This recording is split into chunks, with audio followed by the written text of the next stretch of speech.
हाँ ठीक कर ले लो। आप हाथ को सामने कर देना। अभी है क्या? फिर कोई दिक्कत नहीं।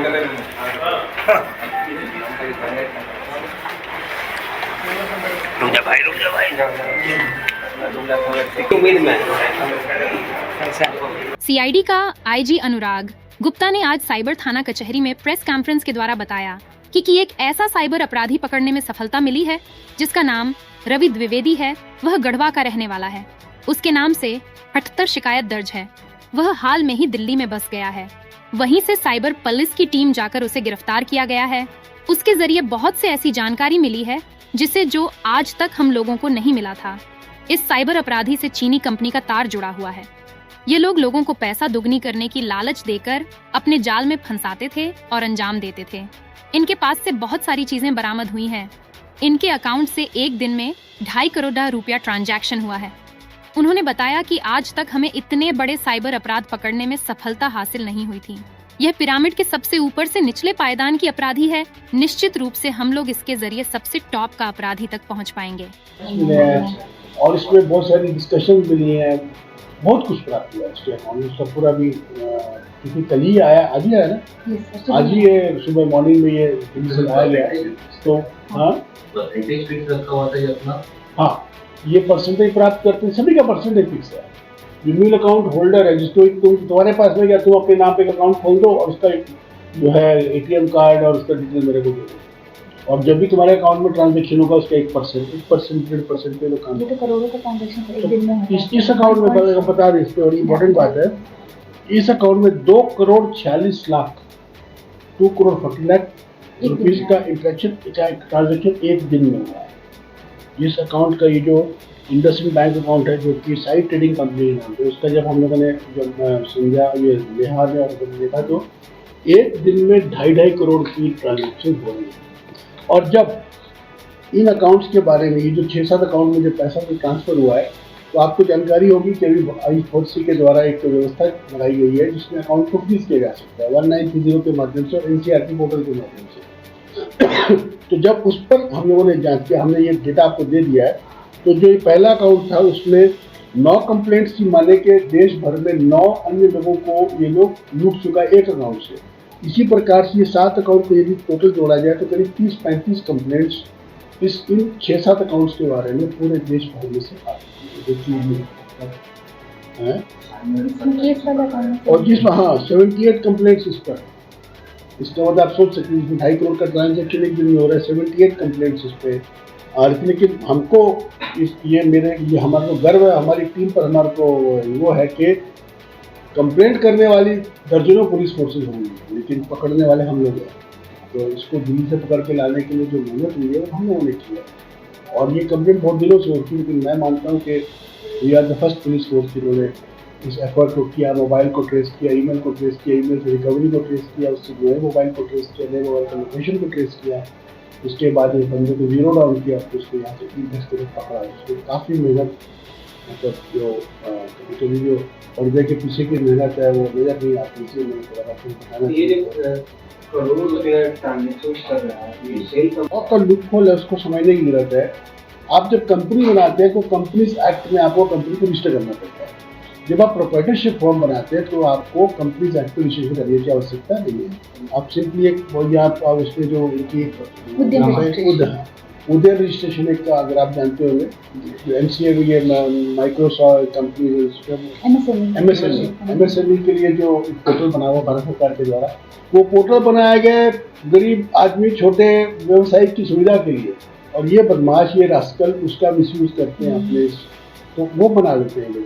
जैसे अभी हम लोगों ने जमशेदपुर में भी एक आदमी को पकड़ा था, वो भी साइड ट्रेडिंग था, वो फिर SRSS, तो उसमें भी एक बोर्ड लगा करके वहाँ पे बैंक वाले को बोला कि भाई हमारी एक प्रोप्राइटरशिप फॉर्म है, तो बैंक का कोई आदमी वहाँ पे गया, वो मिला हुआ है कि नहीं मिला हुआ, आई डोंट नो। और इस तरह से खोया, और उसमें भी एक दिन में 32,000 ट्रांजेक्शन थी उसे प्रमाण में, मेरे को याद है। हमने ये 32,000 ट्रांजेक्शन इन वन डे। तो हम अब देखिए, अब वो समय आ गया, हम लोग बार बार इसके बारे में बैंक के अधिकारियों को भी हम लोग अनुरोध कर रहे हैं कि आप लोग थोड़ा सा और सजग हो जाए। ऐसे अकाउंट जिसमें 32,000 ट्रांजेक्शन या एक दिन में, और उस व्यक्ति का टर्नओवर जो जब आप करंट अकाउंट खोलते हैं, करंट अकाउंट है सारा, जो सेविंग अकाउंट नहीं है। सेविंग, बिकॉज सेविंग अकाउंट के लिए अब जो उसको बोलते हैं कि ऑटोमेटिक ट्रांजेक्शन नहीं हो सकती है, जो उसको क्या बोलते हैं, API ट्रांजैक्शन। API ट्रांजेक्शन होती है, जो एप्लीकेशन प्रोग्राम इंटरफेस ट्रांजेक्शन है, मतलब जो कंप्यूटर बेस्ड। जैसे 32,000 ट्रांजेक्शन एक इंसान एक अकाउंट में नहीं कर सकता, क्योंकि एक मिनट में 60 सेकंड होते हैं और एक घंटे में 3,600 सेकंड होते हैं। तो 36,000 ट्रांजेक्शन करने 10 घंटे चाहिए अगर हर सेकंड आप दबाते हैं, तो ये इंसान के लिए पॉसिबल नहीं है, ये कंप्यूटर कर रहा है। तो कंप्यूटर को करने के लिए सेविंग अकाउंट अलाउड नहीं करता, उसके लिए आपको करंट अकाउंट चाहिए, और करंट अकाउंट खोलने के लिए आपको या तो कंपनी चाहिए या आपको प्रोप्राइटरशिप फॉर्म चाहिए। इसीलिए ये सारे के सारे लोग इस सारे ट्रांजेक्शन को प्रोप्राइटरशिप फॉर्म से लागू करते हैं।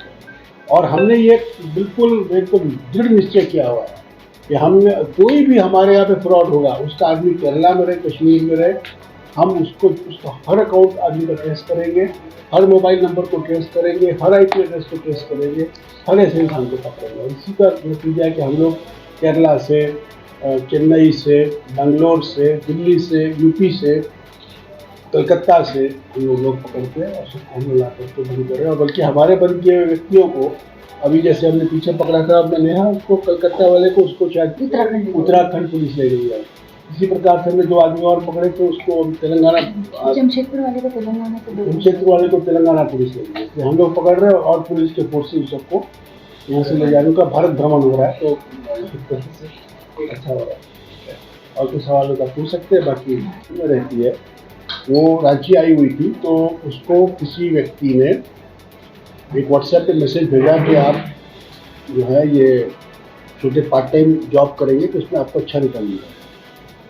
तो इस बात से प्रभावित हो गई महिला और उसने धीरे धीरे करके पार्ट टाइम जॉब करने शुरू की, जिसमें उसको छोटे छोटे अमाउंट्स उसके अकाउंट में आने लगे। उससे वो इनकरेज हो गई, उससे उसको और हो गई, तो फिर उसने बड़े अमाउंट्स को उसमें इन्वेस्ट करना शुरू कर दिया। और उसके बाद में एक टेलीग्राम चैनल पे एक लेडी ने उससे कांटेक्ट किया और उससे इन्वेस्ट करवाना शुरू कर दिया पैसे को। और उसका रिटर्न जो है, जैसे आपने 10 रुपये लगाए तो आपके 10 के 20 हो गए, ये दिखाने के लिए उन लोगों ने एक फेक वेबसाइट क्रिएट की, जहाँ पर जब वो महिला जाती थी देखती थी उसको लगता था कि उसका पैसा बढ़ते जा रहा है।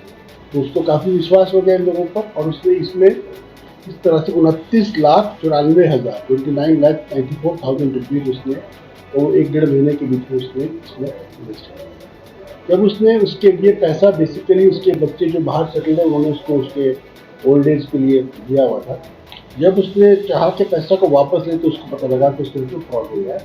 और उसने फिर साइबर थाना, CID के थाना में आकर नेहा मैडम के यहाँ पे आकर के फिर उसने एक FIR की। जो FIR की उसका नंबर है 68/2024 दिनांक 9 मार्च 2024 under section 419, 420, 467, 468, 471, 120B IPC, 66B, 66C, 66D of the IPR।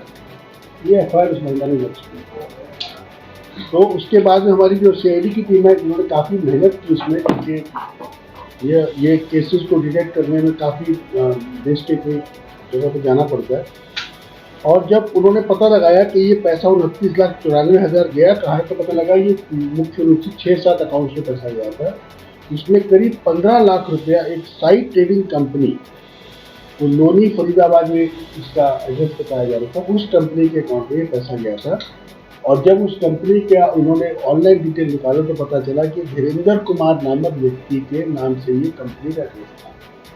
लेकिन जो बैंक अकाउंट में जो एड्रेस था उतना वेग था कि उससे उस बंदे का एड्रेस ट्रेस नहीं हो पाया, बंदा पकड़ के नहीं आया। तो फिर उन लोगों ने उस अकाउंट को खोलने के लिए, जब भी कोई अकाउंट खोला जाता है तो उसमें एक ईमेल आईडी और एक फ़ोन नंबर भी दिया जाता है। तो ईमेल आईडी को वो ट्रेस किया तो उससे भी कुछ पता नहीं लगा, पता लगा वो डेड है। फ़ोन नंबर को ट्रेस किया तो पता लगा वो इनएक्टिव। तो एक डेड एंड पहुँच गई। तो ये लोग थोड़ा सा मतलब मायूस हो गए कि लगता है कि केस फेल हो जाएगा। फिर इन्होंने क्या किया, उस ईमेल आईडी को का रिकवरी ईमेल आईडी का पूछा कि इसका रिकवरी ईमेल आईडी आप जो लोग यूज़ करते होंगे जानते होंगे, हर ईमेल आईडी का एक रिकवरी ईमेल आईडी भी रहता है कि अगर बाई चांस आपका ईमेल आईडी का पासवर्ड भुला जाए तो दूसरे ईमेल आईडी पासवर्ड भेजते तो उसको रिकवर किया जा सकता है। जब रिकवर ईमेल आईडी मिला तो एक मिला ravi.vision@gmail.com बोल करके एक रिकवरी ईमेल आईडी मिला। जब इस जीमेल आईडी को इन लोगों ने गूगल से उसका डिटेल मांगा तो उसमें उनको कुछ मोबाइल नंबर्स मिले। जब उन नंबर्स को उन्होंने उसके कॉल डिटेल्स को निकाला तो उसमें वो नंबर मिला जिससे कि अकाउंट खोला गया साइट ट्रेडिंग का। वो नंबर भी उसके चैट्स में उसके CVR में मिला। इससे पुलिस को कंफर्म हो गया कि ये ravi.vision नामक ईमेल आईडी जो है ये कहीं ना कहीं इस पूरे घोटाला से मिली है। तो फिर उसके बाद में इन्होंने ravi.vision का जो ईमेल आईडी से जो फ़ोन नंबर निकाला उसका जब एड्रेस निकाला तो एक रवि द्विवेदी नाम के व्यक्ति के नाम से जरूरत है। ये रवि द्विवेदी मूलतः गढ़वा का रहने वाला है, परंतु अभी हाल में ये दिल्ली में बस गया है। इसका एड्रेस हमारे पास में है दिया हुआ है। इसका दिल्ली का एड्रेस है, पर मूलतः गढ़वा का रहने वाला है। तो उसका एड्रेस आपको जो मैंने नोट दिया उसमें एड्रेस आप देख सकते हैं। तो फिर इसके बाद में हम लोगों ने यहाँ से टीम भेजी दिल्ली। अभी तक जो इन्वेस्टिगेशन हो रही थी ये बेसिकली थ्रू ईमेल हो रही थी। जब पता लगा कि यह बंदा कन्फर्म हो गया फिर इसका लोकेशन निकाला गया, तो लोकेशन के आधार पर इसको आदमी को अरेस्ट किया गया। तो जब इसको अरेस्ट किया गया और इसको रांची लाया गया, अभी ये हमारी कस्टडी में, कल इसको हम लोग फॉरवर्ड करेंगे। तो इससे हमारे को एक ऐसी जानकारियाँ मिली है जो आज तक हमें नहीं मिली, इसीलिए मैंने प्रेस कॉन्फ्रेंस की है। अभी तक हम लोग जिन लोगों को पकड़ रहे थे वो म्यूल अकाउंट होल्डर्स थे। म्यूल अकाउंट का मतलब है, म्यूल का मतलब है गधा। तो म्यूल अकाउंट का गधे का अकाउंट, मतलब किसी आदमी को बोला कि तुमको 10 रुपया देंगे, तुम अपने नाम पे अकाउंट खोल दो, हो गया म्यूल अकाउंट। तो अभी तक जितने लोग पकड़े जा रहे थे वो देवर म्यूल अकाउंट होल्डर्स। तो जो चाइनीज़ इन्वेस्टमेंट फ्रॉड है, अभी आपने अखबार में पढ़ा भी होगा कि साउथ इंडिया से हज़ारों लोगों को वियतनाम वगैरह में ले जा करके वहाँ पे उनसे एक तरह से साइबर कुली के रूप में इस्तेमाल किया जा रहा है, उसे फ्रॉड करवाया जा रहा है। तो ये जो व्यक्ति जो आज तक हम लोग पकड़ रहे थे ये मोस्टली वो साइबर कुली थे, परंतु ये जो व्यक्ति रवि पकड़ा गया है ये साइबर कुली और चाइनीज़ कंपनी के बीच में इम्पोर्टेंट लिंक का काम होता है। इसका मतलब ये हुआ कि जिस अकाउंट में पैसा जाता था उन अकाउंट से आगे चाइनीज़ कंपनियों के अकाउंट में पैसे डालने का काम इसका था और इसके एवज में इसको एक कमीशन प्राप्त होता था। तो इसमें बहुत सारे इंपॉर्टेंट लीड्स हमारे को दिए हैं। अभी हम इसको डिस्क्लोज नहीं कर रहे हैं, परंतु हमारी DSP और हमारी जो इंस्पेक्टर साहब हैं, बाकी जो लोग हैं उस पर वर्क कर रहे हैं। और निकट भविष्य में हम जो चाइनीज़ कंपनी के और एक कदम पास तक जरूर पहुंचेंगे, क्योंकि हमें कुछ बड़ी इंटरेस्टिंग इंपॉर्टेंट लीड्स मिली है जिसके थ्रू हमें पता लगेगा कि अल्टीमेटली वो आदमी कौन है जो कि चाइनीज़ कंपनी तक पैसे को पहुँचाती है। ये पूरा एक पिरामिड है। आप इसको ऐसे समझिए कि पिरामिड के जैसे पिरामिड के टॉप पे एक चाइनीज बैठा है, चाइनीज कंपनी का, उसके नीचे में 2 इंडियन एजेंट बैठे हैं, उन 2 एजेंट के नीचे में 4 सब एजेंट बैठे हैं, उन 4 सब एजेंट के नीचे में 10-20 म्यूल अकाउंट वाले बैठे हैं। ये एक पूरा पिरामिड है। तो अभी तक हम लोग जो सबसे पिरामिड की जो सबसे नीचे पायदान के जो लोग थे उन्हीं को पकड़ पा रहे थे, लेकिन अभी हम टॉप से एक कदम नीचे या एक पायदान नीचे तक के लोगों तक हम पहुँचे हैं, जो कि हमें अगले पायदान के लोगों का हिंट और क्लू और उनके डिटेल्स, उनके एड्रेस, उनके फ़ोन नंबर दे रहे हैं। इनके माध्यम से हमें उम्मीद है कि हम उन लोगों तक जानकारी मिल रही थी कि आप मुझे अपना अकाउंट डिटेल दो। बहुत सारे ऐसे कॉल तो पाकिस्तानी लोगों के आए हैं जो हम लोगों ने अभी देखा है, +92 का है, तो वो तो हम लोग उसमें कुछ नहीं कर सकते, क्योंकि उसमें इतना ही नहीं, कुछ वरीय अधिकारियों के नाम पे, नेताओं के नाम पे, जजेस के नाम पे, पुलिस अधिकारियों के नाम पे, सिविल अफसरों के नाम पर उनकी फ़ोटो लगा करके व्हाट्सएप प्रोफाइल में उससे भी आ रहे हैं। उनके अधीनस्थों को फ़ोन किया जाता है कि भाई मैं फलाना बोल रहा हूँ, मैं DG बोल रहा हूँ, तुम दरोगा हो, या मैं चीफ सेक्रेटरी बोल रहा हूँ, तुम इंस्पेक्टर जो भी हो, तुम जो है इतना पैसा दो। ऐसे भी आ रहे हैं। ये तो इसका तो कोई पकड़ने के अलावा और कोई इलाज नहीं है। ऐसे सभी लोगों को पकड़ करके अंदर करना है, ये हमारे पास ठीक है। Accused, sir,